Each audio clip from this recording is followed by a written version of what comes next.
what to do. This year I tried to do container gardening. No, that's not what it's called. It's with milk jugs. What's it called? Winter sowing. Winter sowing.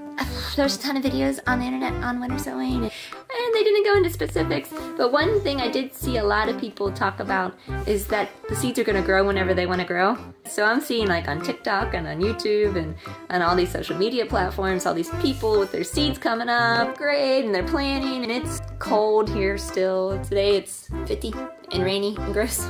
So I panic planted. A lot of stuff. I got stuff. There's more stuff that's still popping up. I even did another batch of the winter sowing stuff outside because I was like, nothing's coming up. I don't know what to do. Now everything's coming up.